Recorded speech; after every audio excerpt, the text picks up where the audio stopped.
आमिर खाकवानी साहब, एक तो ये कि आज की समाअत को बड़ी इंपॉर्टेंट समाअत थी सुप्रीम कोर्ट में, इसको आप किस तरह से देखते हो? जिस तरह से भी सलमान आबिद साहब बात करें कि हमने माजी की गलतियों से कभी सबक सीखा ही नहीं है, और उनका ये कहना है कि यहाँ पर पाकिस्तान में पर्सन स्पेसिफिक लॉ है, पर्सन स्पेसिफिक डिसीजंस होते हैं। आप मुत्तफिक हैं?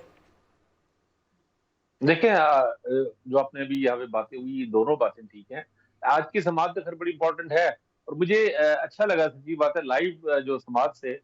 और मेरा ख्याल है कि वकला जो वकला हैं, ज़्यादा अच्छी तरह तैयार होकर जाना चाहिए। आज हमने देखा कि बाज़ वकला को के लिए खासा मुश्किल वक्त था, उनके कागजात मुकम्मल नहीं थे या पूरी तरह वेल प्रिपेयर्ड नहीं थे। तो मेरे ख्याल है जज साहबान भी ज़ाहिर है ज़्यादा तैयार होकर बैठते हैं, तैयारी करके आती हैं, और वकला को भी ज़्यादा अच्छी तैयारी के साथ जाना चाहिए। बड़े सीनियर वकला अपने पिछली समातों में भी देखा, पिछले केसेस में जब कोर्ट एंड प्रोसीजर एक्ट था उसमें भी देखा, कई जो सीनियर वकला थे उनके बारे में खासतौर लोगों को तब्दील हुआ।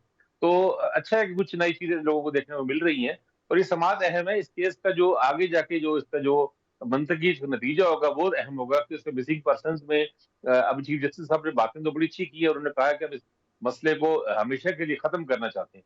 अल्लाह करे ऐसा हो जाए, ये बहुत ही संगीन मसला है। और ये जो जबरी गुमशुदगी वाला और मिसिंग पर्सन वाला, खासतौर बलूचिस्तान के वाले से बहुत ज्यादा शिकायतें वहाँ पे हैं, बहुत से मसाइल हैं।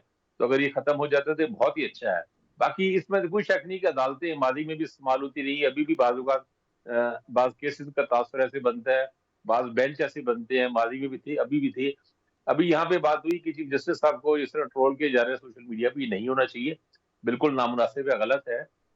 लेकिन जो लोग इसे गलत कह रहे हैं, उनको चाहिए कि साबिक चीफ जस्टिस जब अता बंदियाल साहब, वो भी काजी अल क़ुज़ाई थे, उनके साथ जो उनको जिस तरह ट्रोल किया जाता रहा वो भी गलत था।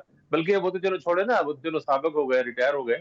अभी जब पेशावर हाई कोर्ट की जज साहब ने जिन्होंने फैसला दिया, जिन्होंने रिलीफ दी है, पीटीआई को बल्ले का निशान उन्होंने इलेक्शन कमीशन का मुअत्तल किया है हुक्म, उस पे आप देख लें कितने पॉलिटिकल लीडर्स कैसे इल्जामात लगा रहे हैं, और उन पे अकरबा परवी के रिश्तेदारों के साथ, और ये इल्जाम, और सोशल मीडिया पे उनके खिलाफ क्या कंपेन चल रही है। तो हमें, मेरा ख्याल है, हमें ऑनेस्टली और मतलब हमें इंसाफ का मुजाहरा करना चाहिए। दोनों बातें गलत हैं। जो साबिक चीफ जस्टिस था बंदियाल के दौर में होता रहा वो भी गलत है, और मौजूदा चीफ जस्टिस जो काजी फायज़ साहब के खिलाफ अगर इस तरह का ट्रोल और नाशाइस्ता, वो बिल्कुल गलत है। इख्तलाफ कर सकते हैं, फैसलों से इख्तलाफ करना चाहिए, दलील और शाइस्तगी से बात करनी चाहिए। ये दोनों बातें अपनी जगह बिल्कुल ठीक है। बाकी ये है कि अदालतें मुख्तलिफ अदवार में जिस तरह एक बिल्कुल मुख्तलिफ एक बिहेव करती है, उससे लोगों का, मेरा ख्याल है, लोगों का जो एतबार है वो भी कम हुआ है। अदालतों में लोगों को लगता है कि ये चीजें कंप्रोमाइज होती हैं, ऐसा नहीं होता होगा। हमें ज़ाहिर है हौसले बुलंदी से काम लेना चाहिए, और हम अपने जजेस को समझते हैं कि वो बड़े बेहतरीन फैसले करते हैं। लेकिन बहरहाल ऐसे होता है कि चंद साल पहले बिल्कुल और बिहेवियर नजर आता है, जब हालात बदल जाते हैं, हुकूमतें बदल जाती हैं, दबाव बदल जाते हैं, तो फिर रवैये मुख्तलिफ हो जाती है। तो ऐसा नहीं होना चाहिए। ऐसा ना हो तो मेरा ख्याल लोगों का एतबार और क्रेडिबिलिटी बढ़ेगी। मुझे उम्मीद है काजी फैसल साहब से कि वो अदालती, अभी इनके पास खासा टाइम है, सितंबर तक, अक्टूबर तक उनके पास 8-9 महीने हैं, और बड़े अहम है, और बड़े अहम क्रूशल फैसले अभी इसी जनवरी में, अगले चंद दिनों में इनको अहम फैसले बात करने पड़ेंगे। तो मेरा ख्याल है वो अदालतों का एतबार, उसकी साख और क्रेडिबिलिटी बढ़ाएंगे।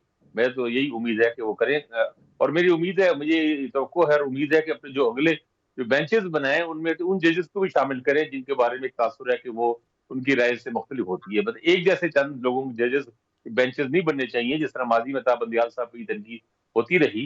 ज्यादा बैलेंस बेंचेस हो तो अपनी जगह, उससे किसी को एतराज करने का मौका नहीं मिलेगा। मुझे बहुत उम्मीद है, मैं तो हम्म। उसमें जन रखता हूँ काजी फैसल साहब के लिए, और मुझे उम्मीद है कि इंशाल्लाह वो अहम और बड़े फैसले करेंगे। और एक खासकर मिसिंग पर्सन वाले मामले में, वो माजी में भी उनका एक ट्रैक रिकॉर्ड रहा है। बलूचिस्तान हाई कोर्ट की जब वो चीफ जस्टिस थे, उस वक्त उन्होंने खासी हम्म। जुर्रतमंदाना फैसले किए, और वहां पे बाकायदा रेगुलर बेसिस पे केस सुनते रहे। और ये बहुत ही अहम इशू है, और ये एक मेरे ख्याल वाइड फोरम बचा है। अदालतें, ज़ाहिर है, अदालतें ही सबसे अहम फोरम होते हैं, और आखिरी फोरम होता है जहाँ से इंसाफ मिलने की उम्मीद होती है। तो यहाँ से इंसाफ मिलना चाहिए, सही। और जो लोग गुमशुदा हैं, अपने घरों पैरों से दूर हैं, उनको रिलीफ मिलना चाहिए, और बिल्कुल। बहुत जरूरी है। सब लोगों को मिल के रियासती तमाम अदारों को, तमाम रियासती इदारों को अदालत के साथ इसमें ताउन करना चाहिए, ताकि ये मसला हल हो हमेशा के लिए। जी।